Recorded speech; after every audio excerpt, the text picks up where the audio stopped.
Hello, everyone. Thank you so much for joining us today and for giving up your lunch hour. We know that can be hard.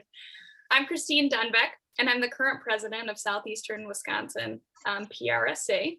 We represent public relations and communications professionals from across our region, college graduates to mid-level and senior management professionals to C-suite leaders in agency, corporate, and nonprofit settings. We are elated to welcome America's crisis guru, Jim Lukaszewski, to speak on crisis proofing your organization and your career. During today's presentation, feel free to write your questions in the chat with your phone number. If Jim isn't able to get to the question, he will give you a call later to answer it at a later time. During the presentation, please keep your microphone muted. This presentation is being recorded and will be shared following the event.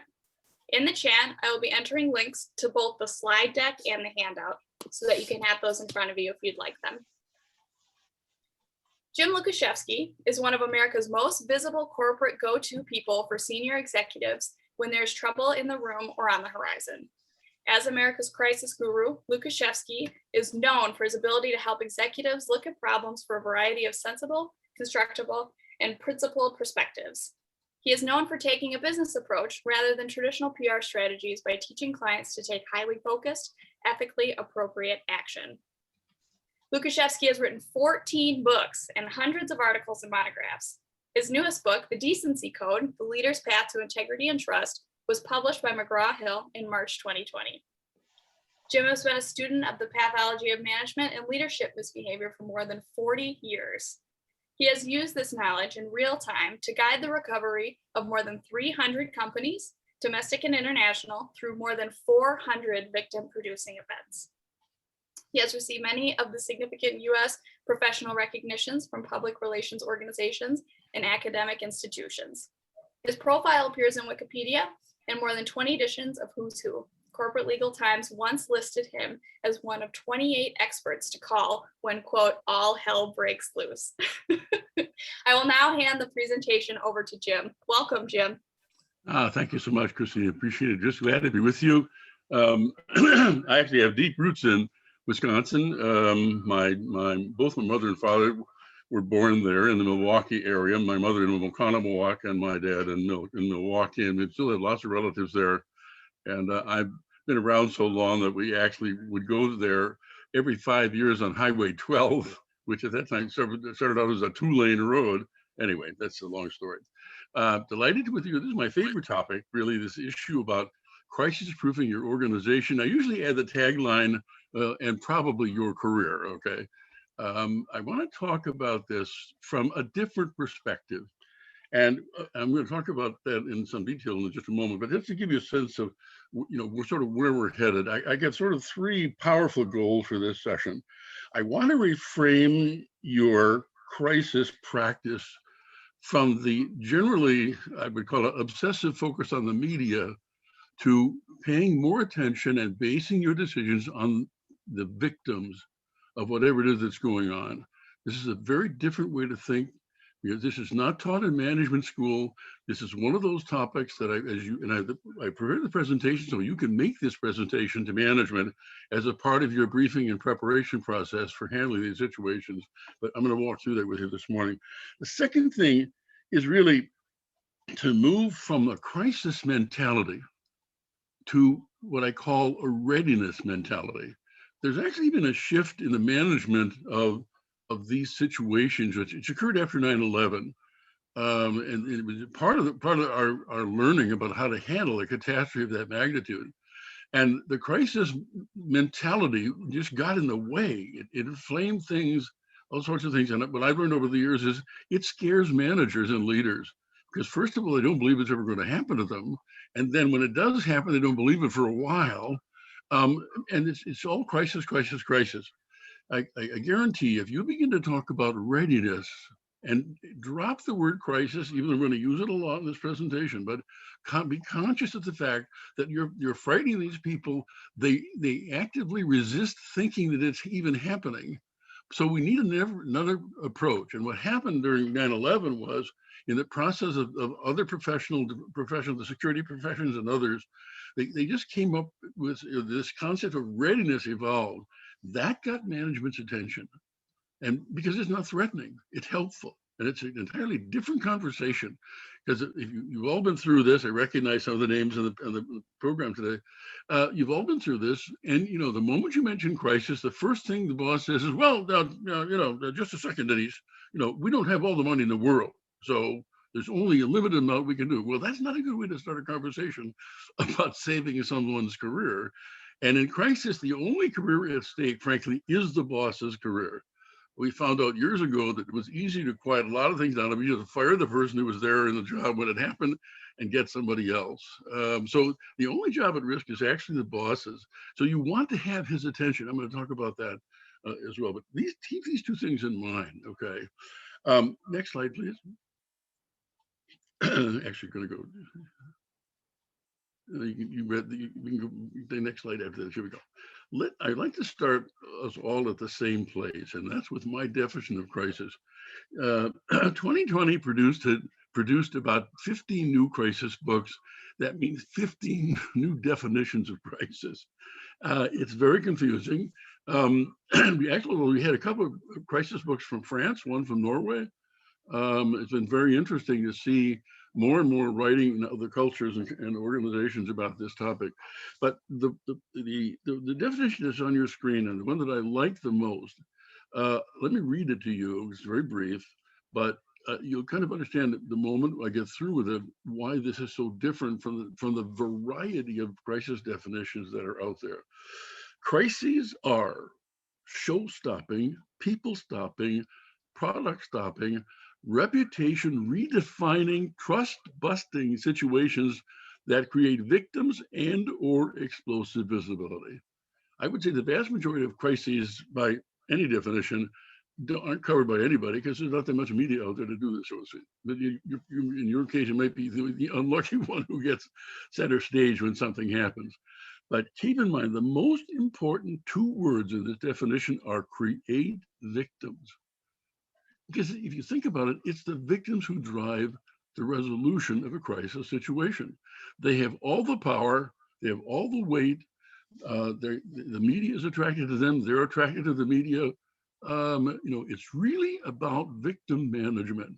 I think there's about a 50-page handout that accompanies this of my favorite topics, and there's a monograph in there on managing victims in what I call mass casualty situations. And mass casualty to me is defined as two people suffering victimization from the same source, okay?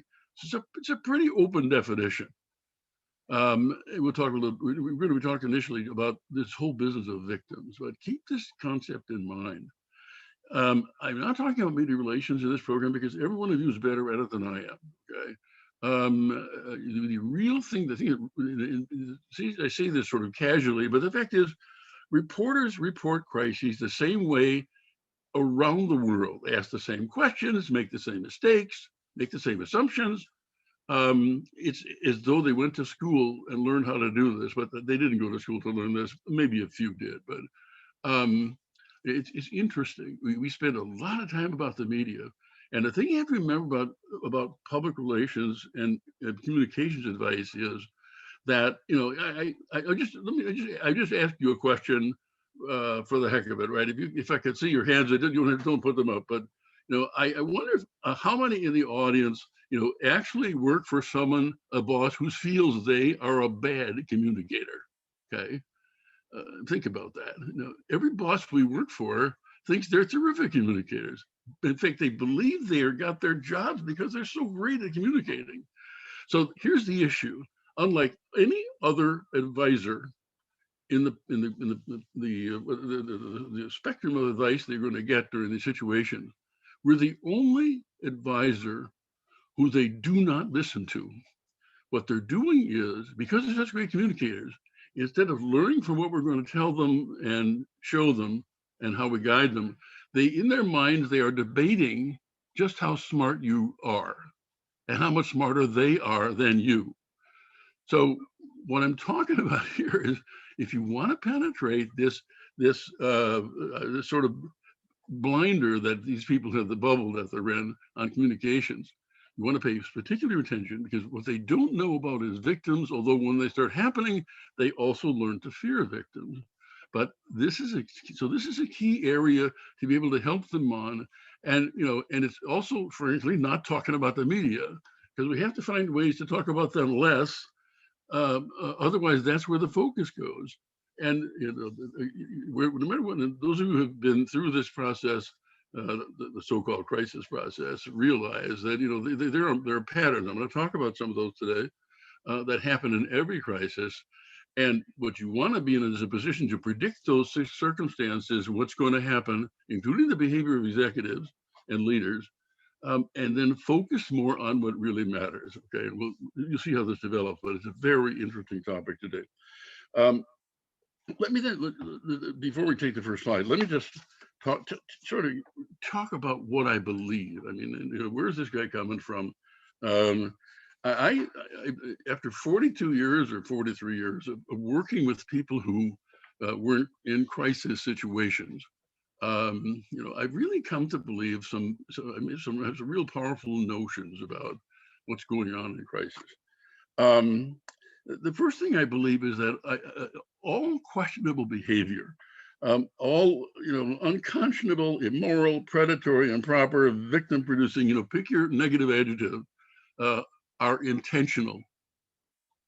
At some point, an adult decides to cross a line, decides to cross it.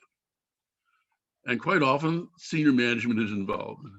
When I ask about crises, when I'm called about a crisis, and someone is talking about, their branch in Toledo, I'm asking, who's running the company right now? And who's responsible for that plant? Because the way crisis tends to work, most crises are the result of the intentional mistakes that we make, which elevates a problem to a crisis. I mean, we're the one profession, by the way, as you probably know, people behind our backs tend to call us chicken littles. And by the way, this is a worldwide image that we have in every culture practically, because we're the guys running around saying, oh, it's bad, oh, it's a crisis, oh, it's a problem. When everything is a crisis, nothing is a crisis. But, someone's career is on the line, like, number one, so to speak. So you're going to use this concept in thinking very, very sparingly, but recognize that toward the end of the game, but hopefully in the beginning, we're going to find out that there was an opportunity to manage this problem at a particular level or a particular process, but somebody up top said, wait a minute, let's think about this, okay? And this is the problem.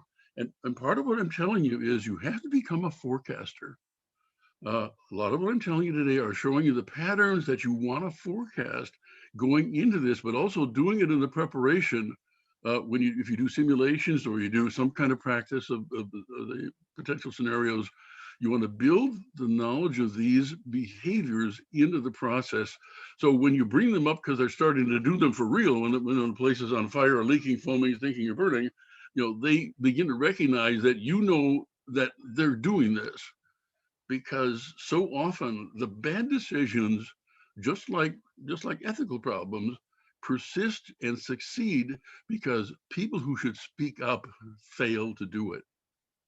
Interestingly enough. So this is a fundamental thing to think about, and think about your own experience. And as you analyze other crises that are in the news, we really want to look for and think about how this problem became a crisis. It's always a bad decision, an intentional bad decision by someone in a position of authority. I've learned that workplaces and I make the counter argument. All ethical, sensible, compassionate, decent, civil, and lawful decisions are also intentional. You always have a choice. You always have a choice. When someone says, well, it's just kind of foggy and how he can't figure out the details, it's a bunch of crap, frankly. They know and you know, and that's mostly because we all had moms who taught us this stuff, what to do. So, there's a lot of denial going on. You've seen this time and time again, but now when you're teaching this definition of crisis, we're going to be talking about and making them begin to think about the real issue at stake and what makes a problem, a crisis. Intentional mistakes and ignoring victims. Okay. No, I found that leaders who lead with integrity and civility, respect and decency are really likely to be ethical people and make more ethical decisions. But in crisis, there's so much of information coming in, so much advice being given. Oftentimes, the sources you don't know are there. You have to be able to drive a sense, a philosophy of doing the things that need to be done. Very early in my career, I stumbled across an American philosopher, and his philosophy of ethics, he was describing what ethics, he made the most simple definition I've ever heard. It's called essentially seeking ideal behavior. So that's this is the question that I ask a lot as we're proceeding forward. Is there a more ideal behavior than we're talking about here? There almost always is, but it's interesting that whatever culture I'm working in, the same philosophy, the power of ideal behavior, the concept is really meaningful. So I want to think of this. These are the things that go through my mind as I'm walking through the problems and issues that I face with clients. Something to keep in mind. Next slide, please.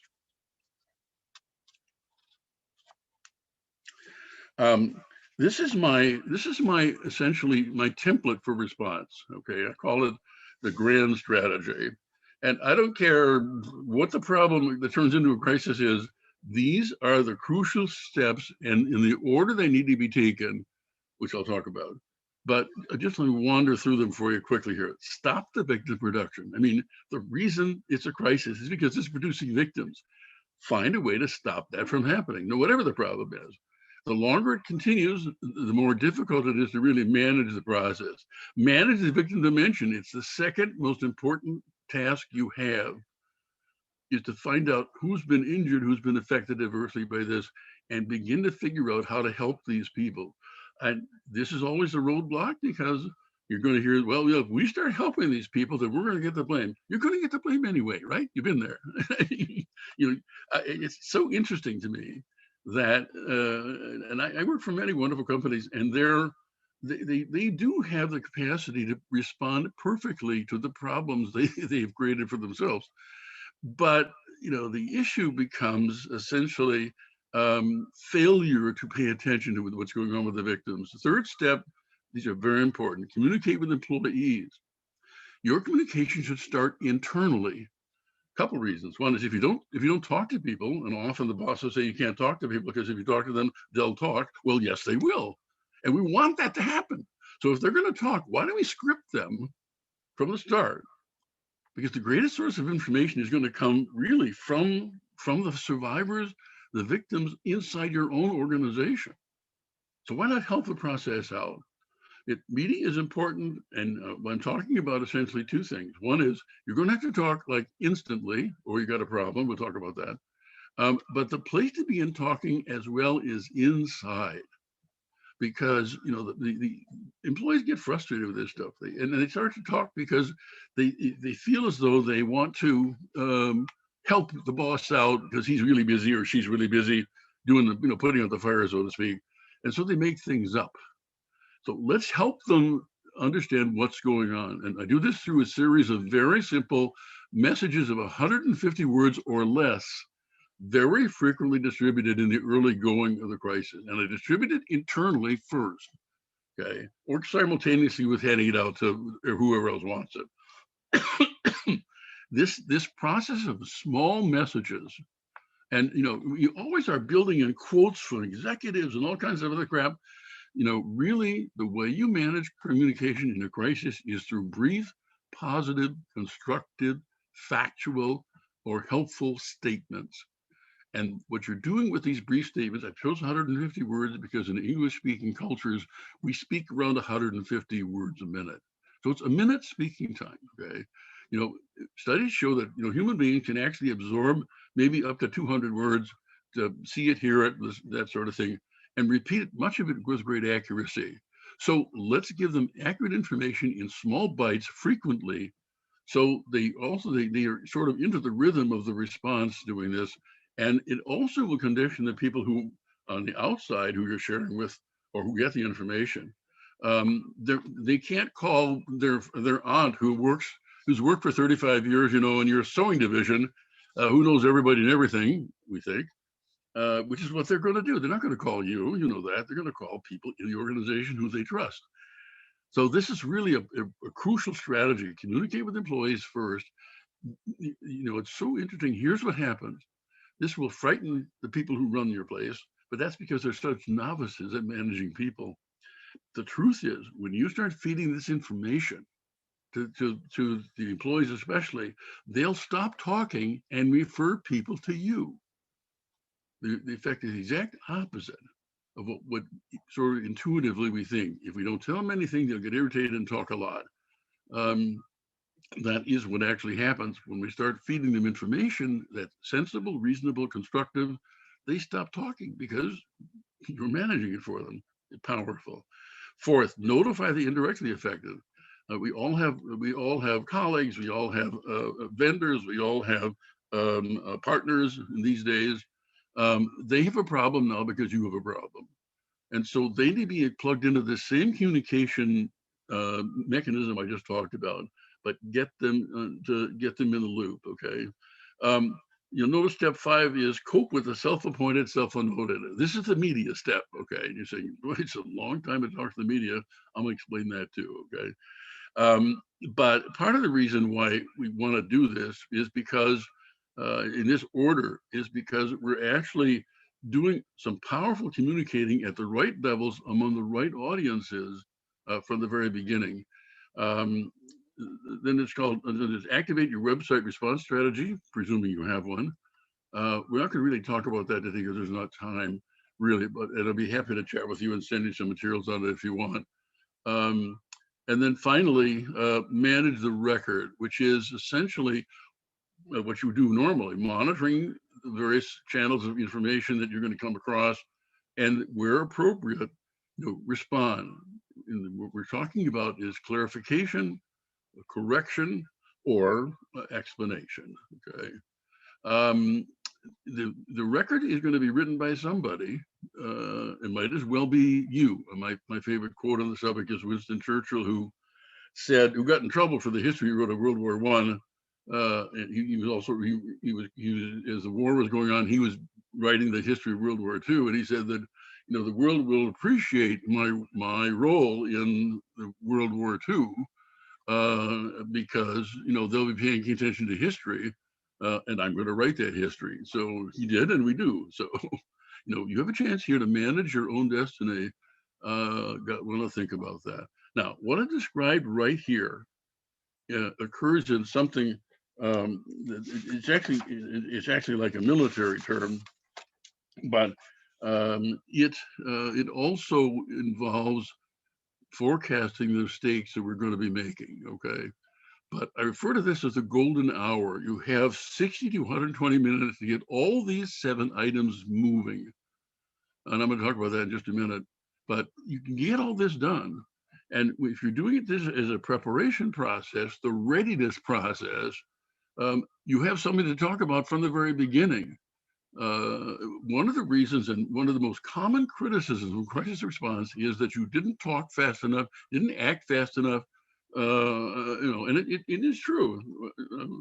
Because the people that run the place hold us up. We can't talk until they let us talk.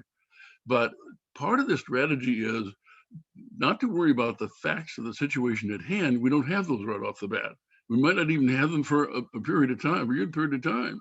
But we can talk about what we're doing, what we're planning to do, what's going to happen, the order of events. So this becomes your early script as well. So you can talk as quickly as possible. I mean, we do live in, this 248 character, whatever it is, world. There is no reason or good excuse for not talking now. And keep in mind that I don't care how wonderfully good you are at responding and how perfect your response is.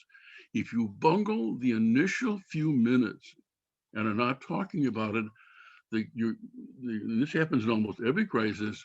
It doesn't matter what happened, doesn't matter who did what. What matters is why you didn't talk correctly and quickly. And I'll show you that pattern in just a minute. But so this is the frame in which we're working today in this program. Okay, next slide, please.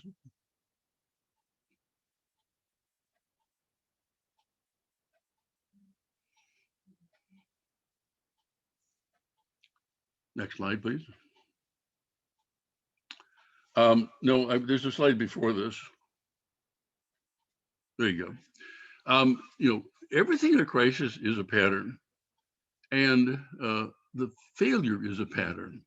And so what I've outlined for you in this particular slide is, the patterns and profile of failure. I'm going to talk just a little about each of these items, okay? You have detailed information in this handout that you should have received or can download. It's in your chat as well.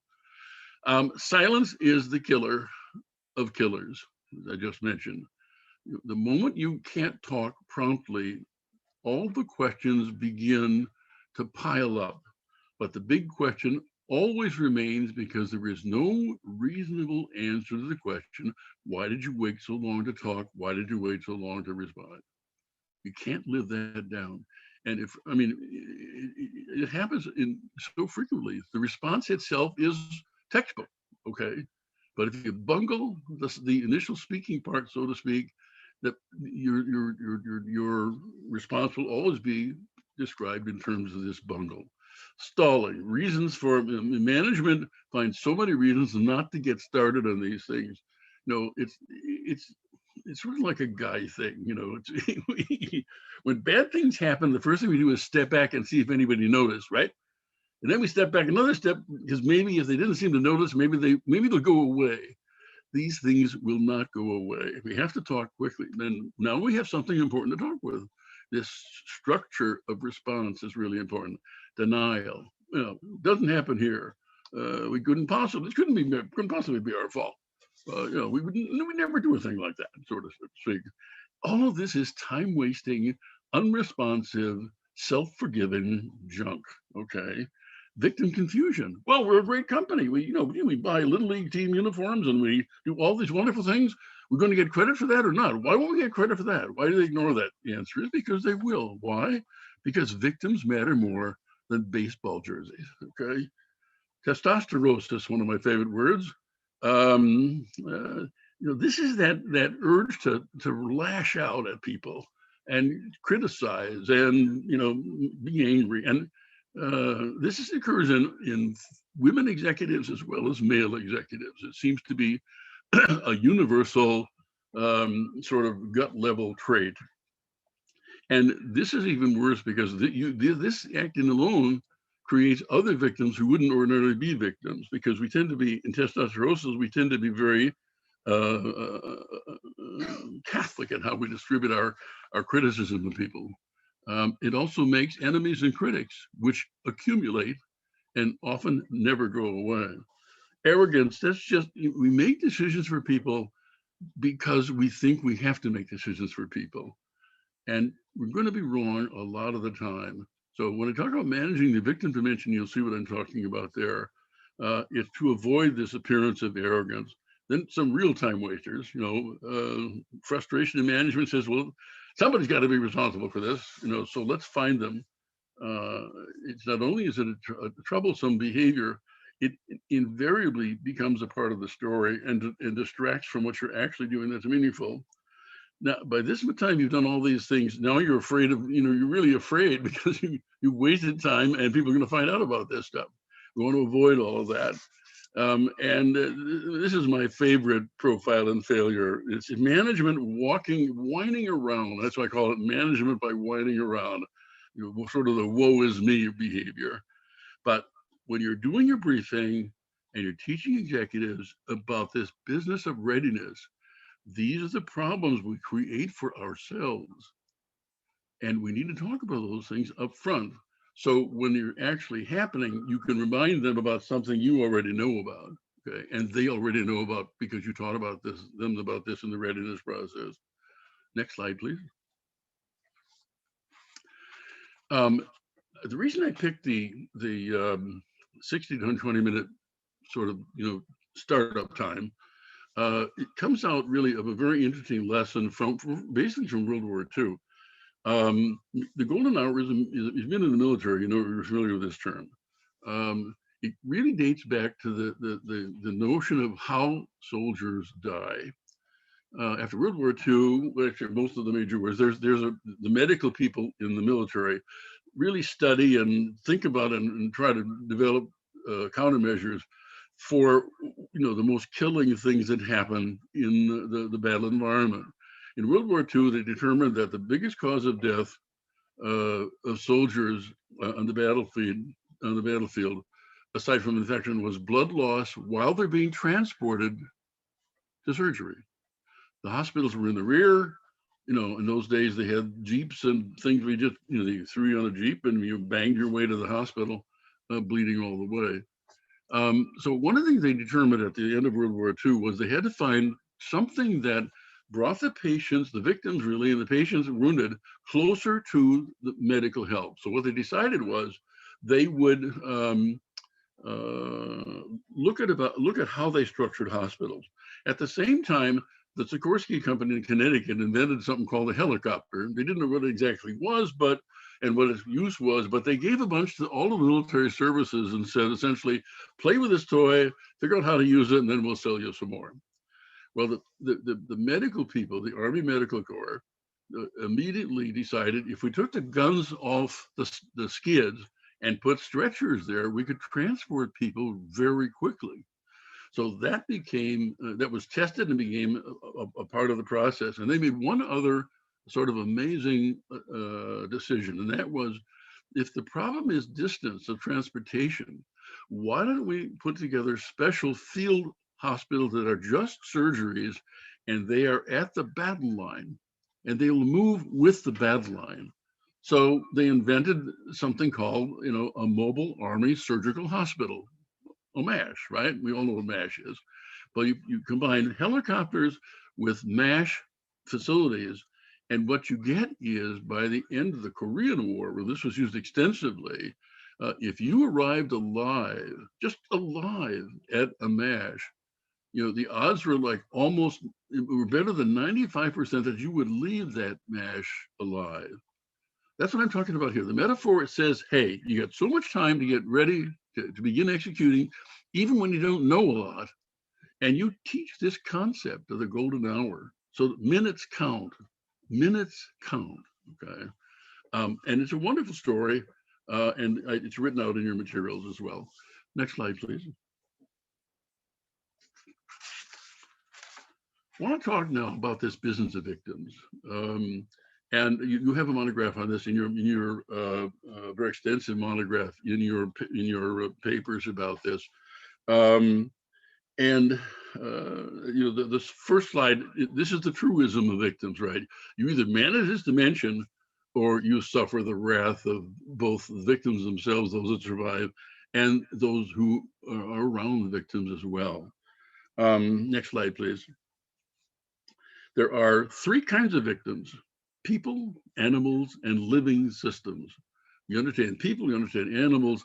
Living systems is relatively new on the scale of victims, but this is, it's a forest, it's a watershed, it's a view shed, so to speak. It's something that everybody treasures, that somehow you perhaps decimated, even if it's accidental, interesting enough.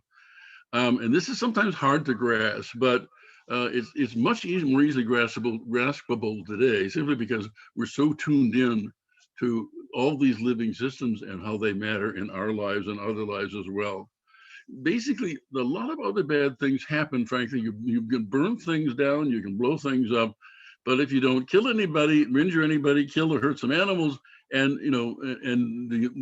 somebody's backyard is intact after it happens, it's not news. It's not going to be interesting, right? Because there are no victims. These are what make the news the news. Okay, useful to think about. We know a lot about victims. All the things I'm telling you today have been heavily studied. Let's just take the next slide and kind of walk through this discussion. Victimization has three facets: self-designating, self-maintaining, self-terminating. All this means is that, there are millions of victims of something every day in the world. And the vast majority of these people just, they've been knocked, they just get up, dust themselves off if they can, and get on with their day. Whether they get the kids home from school, just, get back to work, whatever. That's generally the goal of people who were injured. But there is a very small group in every circumstance that on their way to their knees, they pull out this, this thing that we all have in our hand here, the world, literally. And in this little box are lawyers, support groups, the media, critics, all sorts of stuff. This very tiny group essentially wants to get even, so to speak. It's a very small a number, and when you start bungling the management, the number grows sometimes very rapidly. Okay, the main difference is that victims are self-designating. If they say they're a victim, they are a victim. We often debate whether someone is qualified to be a victim, even if they're lying on the ground bleeding. Well, is he injured enough to really help? But the big one is the last one. When they're victims, what organizations do, forgive me, but perpetrating organizations do, is find ways to either to arbitrarily stop what these people are doing, or criticize them for faking, those sorts of things. And it's extraordinarily poisonous to resolving the issues of crisis. So you have to wait for the victims to decide they're done, okay? And companies have all kinds of rules. Insurance companies, have categories of injuries and how long you can be out of work and all that sort of stuff. None of that matters. The victim is a victim, and they determine how the game is going to be played. And you better figure out that you're going to have to do things that resolve these issues ahead of time, or meet them in a prompt and compassionate way, or it's going to dominate what's going on the sort of the operational side of an emergency, right? Next slide. This is pretty surprising. When you think of victimization, you look on this sheet, which is causes of victimization, you see assault, bullying, abuse. Well, yeah, those happen. But in the case of bullying, study shows that bullying is 96% verbal. There's very little bullying due to actually physical violence. Really, the same is true when you think about assault. It isn't somebody hitting somebody else. What it is it's embarrassing, humiliating, shaming somebody with words that hurt them. The biggest cause of victimization is bloodless, scarless, invisible, because it's words. And this is one area where your mom was wrong, if you think about this. Your mom is the one who taught you that, sticks and stones will hurt you, break your bones, but words will never hurt you. It is exactly the reverse in real life. And you learn this about age 6, in the kindergarten backyard, so to speak. Wounds will heal. If you survive, wounds will heal, okay? And we can even see some of the results of wounds like that. But what never heals is when a boss chews somebody out in front of his peers, or her peers for that matter. Those wounds are permanent, and you can't take them back, no matter how you might try. We have to really think about what is victimization. And we tend to mistreat victims from the very beginning, and then we argue with them, we debate with them, we criticize them, we challenge them, and all of these things I put in the category of re-victimization. And I always like to remind my clients that there are problems you can resolve today, which means the checks you write today will be the smallest checks you will ever write in this situation. And the more we do all these bad things on this list, I've got another list I'll show you, the price goes up for no particular reason other than the fact that we're behaving poorly toward people who are hurting, so to speak. But the lesson here is, what we say is often far more important than what we do in these circumstances, because of this really understanding how people are injured. We're all adults in this call. We've all been victimized by somebody or something. We've all been treated poorly as a result. And often you can remember almost every single conversation you had with the person who was hurting you or standing in the way of solving the problem. They last forever. So, when the boss gets angry, this is bad behavior and everybody emulates it, interestingly enough. So this business of victimization essentially is multiplied across the organization. There's a document in your papers talking about the 5 key responsibilities of senior leadership when these things happen. And the most important really is to set the compassionate tone for the response. And oftentimes that isn't how it starts.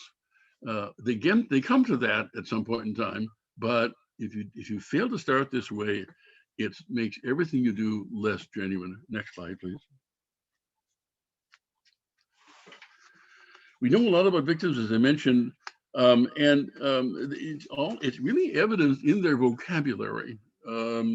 And so these are the sort of my categories. This is a much longer list, but this to me is the bulk concept of how victims feel. They're angry, they're frustrated, they feel inadequate, and they feel alone and betrayed. And you'll see these words here. These are the words they talk about. They're fearful. They're really angry. Why me? Why now? That sort of thing. They feel powerless and helpless. There's nobody who can help them. Even if you're there helping them, they feel this way. This feeling of just being unable to control their lives, walking wounded, agonized, alone, and betrayal, right? Everybody promises things but doesn't deliver. So some people said things that they can't possibly do, or we know they'll never do. This is the environment they live in. This kind of thinking and emotion crowds out a lot of communication. This is very powerful stuff. And we have to recognize what's going on and address these issues. Next slide, please. The 3 sort of biggest evidences of how victims are suffering are these 3 circumstances. I call one intellectual deafness. The second is the 24/7 internal monologue, and the third bullet, everything is a question. What I'm talking about here is when you just relate to a problem you faced that you couldn't control, and it was maybe hurting you, probably was. You could hear people talking at you, but you were so absorbed in what you were suffering. It's like that thing on television where the sound goes off, but you can see the mouth moving, kind of thing. It's intellectual deafness, and the reason for this is because you're so busy talking to yourself and maybe criticizing yourself for how you got in this mess, something you didn't do, or you knew to push this far, we have a problem, so you're talking to yourself, and that cuts off hearing other people. And on top of that, the brain is having this conversation with your own brain, and it's an issue. It gets in the way of understanding anything that's really going on except what you're feeling. So the frustrating part about this, and we're talking about this because management always wants to know how many times we have to answer these questions. We ran answers in the newsletter, we ran answers on the website, we've been on the media. How many times can we answer the same question? And my answer always is, until people stop asking the questions. It's because victims are intellectually deaf. There's nothing you can do about it. You've been there. Think about it. Okay. This 24/7 internal monologue goes on for often a very lengthy period of time. It's this constant internal talking that is another block to understanding hearing people. And the result is that every problem they have is a question. Why me? Why now? Why didn't you warn me? Why didn't you be more forthcoming in how you were going to do this? That sort of stuff. And they ask the question constantly. And you go through all these mechanisms of answering. And the problem is, they can't hear you. And that's my point is, the bosses want you to, are okay with the answers to the questions for like 5 days, take it down. No. You have to leave it up until it doesn't matter to anybody anymore. Very hard to do, but it's a very extraordinarily ethical gesture to do, and it has a very powerful impact on victims and the survivors. But this is what's happening to these people, especially in the early going of what's going on. Next slide, please.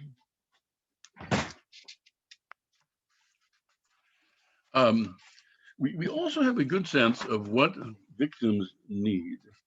And they need lots of things, but the most powerful things they have to have are 4 in number. Okay, and I think these will make perfect sense to you. Okay, validation, meaning essentially they want, preferably from the person who actually really did these things, that they're not crazy, they're not making this up, they're not lying. This actually did happen. I am a victim. I need help from you, and they need you to recognize that and quit doubting what they're talking about.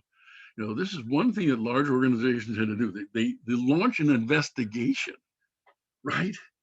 And they're going to wait to help someone until they get the results of their investigation to determine whether or not they're responsible. And in that time that you waste doing the quote unquote investigation, you re-victimize these people, and this becomes an extraordinarily difficult situation to make positive at all. And the idea of settling the issues gets much more difficult because we don't trust them, we don't believe them, we question them.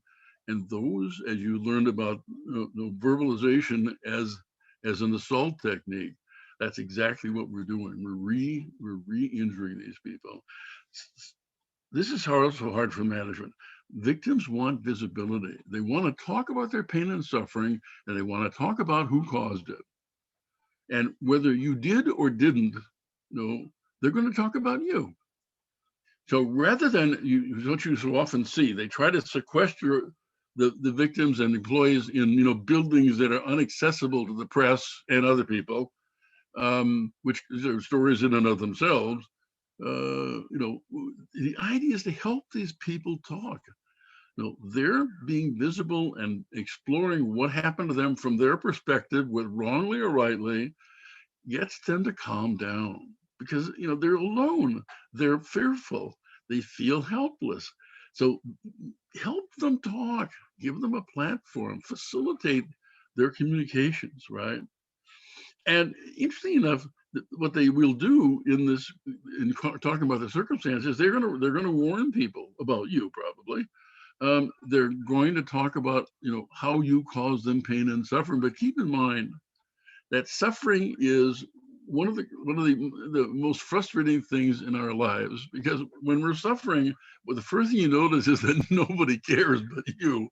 There's just no way, no matter how effective these people are in communicating these sorts of things, it's pretty hard for you to generate the kind of empathy for the suffering of somebody else if you're not suffering, so to speak. So they need the ability to do this. And the sooner you get it started, the sooner they're going to run out of gas. Okay. Vindication. This is something you also do. So the thing blew up and killed 4 people. And the statement the company makes is that, we were just months away from replacing this piece of equipment. We have a 5-year cycle in equipment repair and replacement. We were just a couple months away from replacing this. This is a total one-off situation. Well, come on. Because the victims think you're replacing the equipment because it killed their sister. And why not let them? Why not let them announce that, this company, they caused this problem, and they're, in our action and our concern and our talk about this is what got them to replace this piece of equipment, so to speak. This sort of thing is free. There's no cost to this.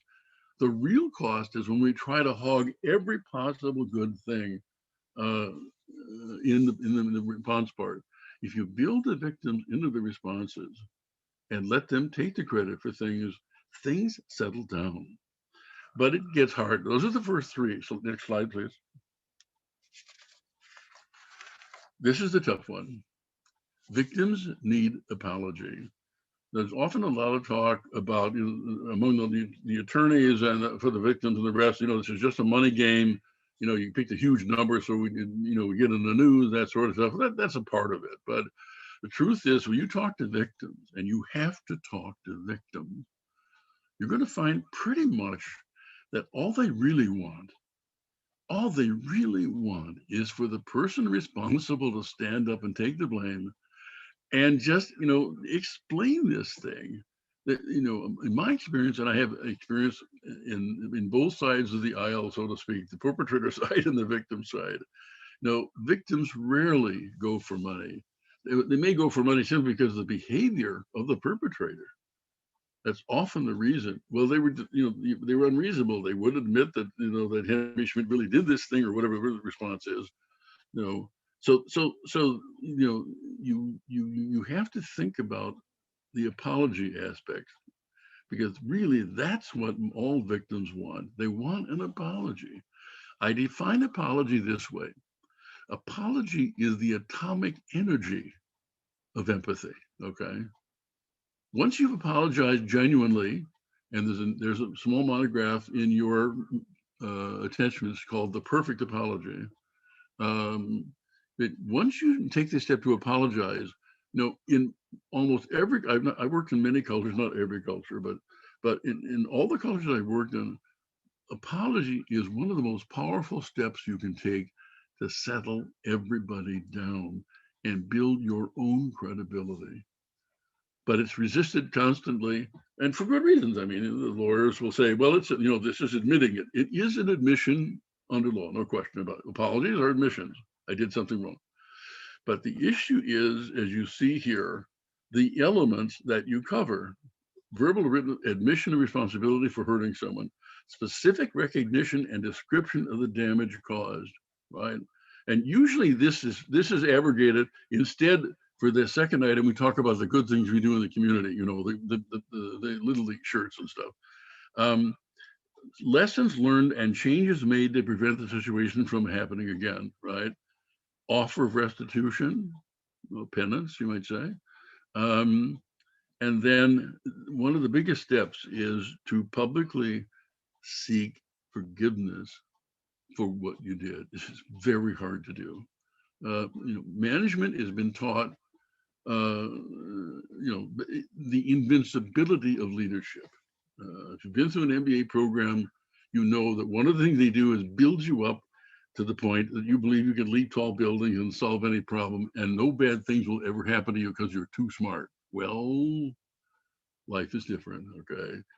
But the apology strategy is really, really important. And if it really becomes an issue, this is one of the most memorable issues for bungling a good crisis response. I'm going to talk about the other part in just a minute. But these four things we've talked about: visibility, and the other three items are crucial ingredients of what helps the victims move along in the process of recovery from the circumstances. Next slide, please.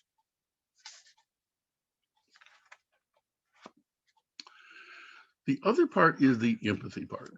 And the two troublesome things for management generally is they hate apology because, they're the smartest people in the room until this happened anyway. And it is such an enormous psychological step to take, but it is equally powerful if you take it. The second part is this attitude of empathy. Now, I want to clarify. Most of us have brought to define empathy as, putting yourself in somebody else's shoes and experience their problems from their perspective. It's not possible to do that. That is a false definition. My definition you see here is empathy is positive, constructive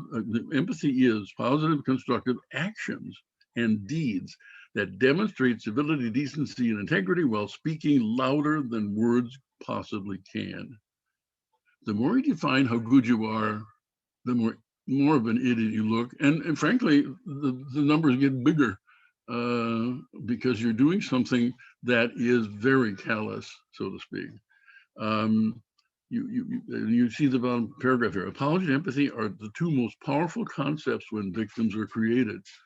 If you bungle these, either one, this is how your situation is going to be remembered, even if technically your response was perfect. It happened.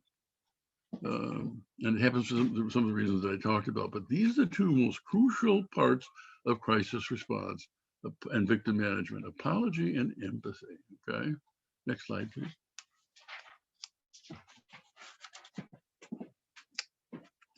The clock is relentless, so I'm just going to sort of breeze through these a little bit. But there are ways to examine your level of readiness, and these next two slides indicate the real crucial readiness tests. And you can see number one involved top management. It's built on pattern intuition, meaning essentially we recognize the patterns of behavior of ourselves, of victims, and other people in a certain circumstance. Is our response is empathy based as opposed to some other dogmatic process going forward. Next slide, please.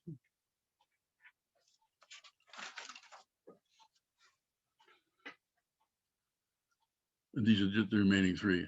And there's in your work, for example, number 7, there is a list of the common readiness deficiencies that you can use as you're building your readiness approach going forward. Let's see, next slide, please. These are some things to think about with crisis, right? One of these are my little axioms, right? Bad news always ripens badly. And when someone asks how we're doing, my response generally is it's going to get worse before it gets better. It's the truth, and you know it. And this, you're responsibly criticized by people who weren't there, quoting people who weren't there either. The issue is, for all of these criticisms, it's a chance to clarify, correct, or comment on the record to manage your own destiny in the process. Okay. I guess I don't think we have any questions, or I don't see any questions. So let me just I'm just going to go through the remaining couple of slides here because they're very helpful to know. The next slide is about, again, reality ideas. This is one of the most powerful rules of crisis response. Speed beats smart every time. The longer it takes you to make a decision, management's been trained that there is a solution to every problem, a solution, and they waste enormous amounts of time trying to put together the steps that will conclusively deal with the problem one time. And while you're getting it, when you're developing all that, the victims are suffering, the public is confused, your employees don't know what's going on, and you're better off to make decisions rapidly, because you're going to make mistakes. I mean, when an analysis of crisis response is, and why it's such a stupid way to spend money, is because you spend 50% of your energy and 25% of your resources every day fixing yesterday's bad mistake. It's going to happen. Decide more quickly, it's a better process. And I'm just repeating myself here in this last bit about, no matter how perfectly, if you mumble bungle these responses, that's how they're going to be remembered. Let's see. Let me conclude it here. There's just a few slides left, which you can read, but I urge you to pay attention to the handout, extraordinary amount of information. And you can contact me. The last slide in your packet has how to get a hold of me. I love talking about this stuff. So give me a call, send me an email, and we can chat. Okay. Thank you so much for your attention. And I wish you well. Thank you so much for joining us, Jim. That was a great presentation. And thank you to our attendees for joining us today as well. I posted the links to the presentation and the handout in the chat in case anyone needs them. Reminder that if Jim didn't get to your question, please feel free to post it in the chat with your phone number and he will give you a call. My name is Christine Dunbeck, and I'm the current president of PRSA Southeastern Wisconsin. And we're committed to providing quality programming, networking opportunities, accreditation assistance, and community service opportunities, as well as leadership opportunities through board service if anyone is interested. In the coming months, we'll also be hosting additional exciting events around topics such as podcasting, media, social media, and other things. So stay tuned. If you're interested in joining us, feel free to visit our website. I did put it in the chat as well, prsawis.org.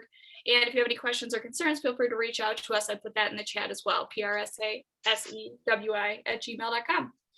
So yeah, thank you again for joining. Have a wonderful day and rest of your week. Thanks, everyone.